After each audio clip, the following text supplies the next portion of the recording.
Gua mau nanya dulu nih, kalau dengar kata hantu, yang langsung kebayang di kepala lu apa?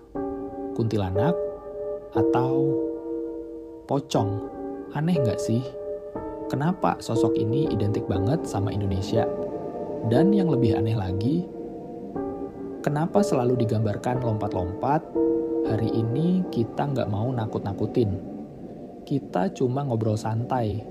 Sebenarnya, pocong itu asalnya dari mana sih? Menurut akar budaya dan pemakaman. Kalau ngomongin pocong, kita nggak bisa lepas dari tradisi pemakaman dalam Islam. Dalam proses pemakaman, jenazah dibungkus dengan kain kafan putih. Biasanya diikat di beberapa bagian, kepala, tangan, kaki.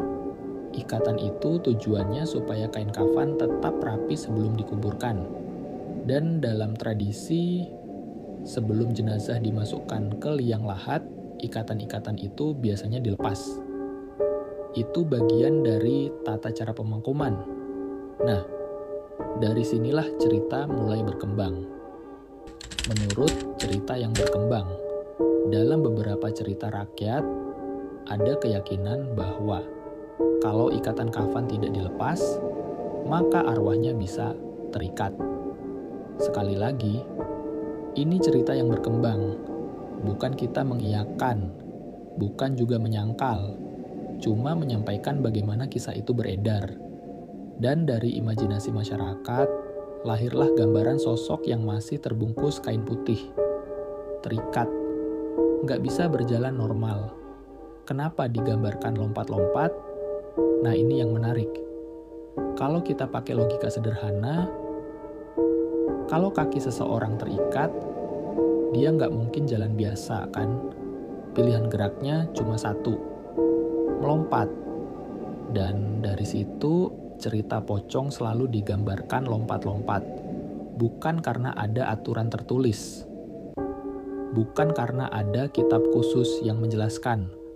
Tapi karena imajinasi masyarakat berkembang dengan cara yang masuk akal secara visual. Kaki terikat, lompat.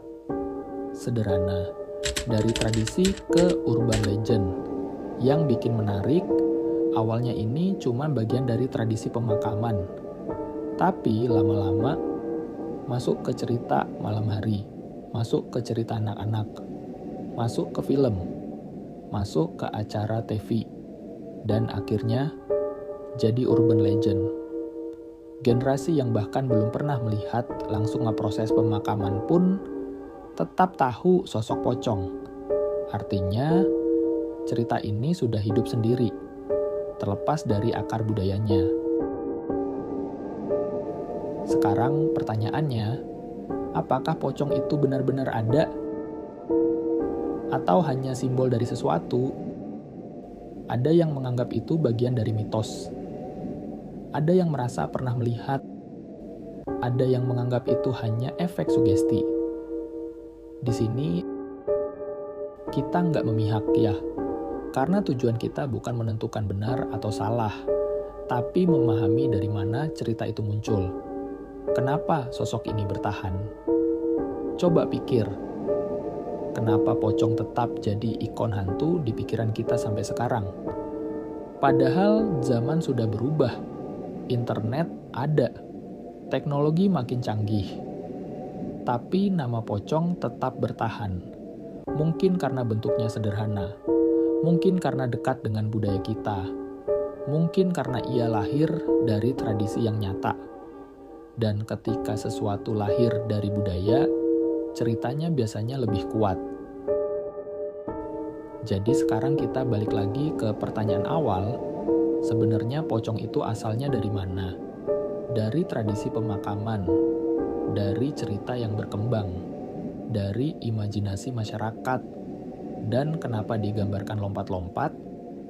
Karena kaki yang terikat memang nggak bisa berjalan. Sisanya, balik lagi ke masing-masing orang. Apakah itu hanya legenda atau ada pengalaman yang belum bisa dijelaskan? Gua nggak di sini buat memutuskan. Gua cuma ngajak lu buat ngerti asal-usulnya. Kadang, yang bikin sesuatu terlihat menyeramkan, bukan karena bentuknya, tapi karena cerita yang terus diwariskan.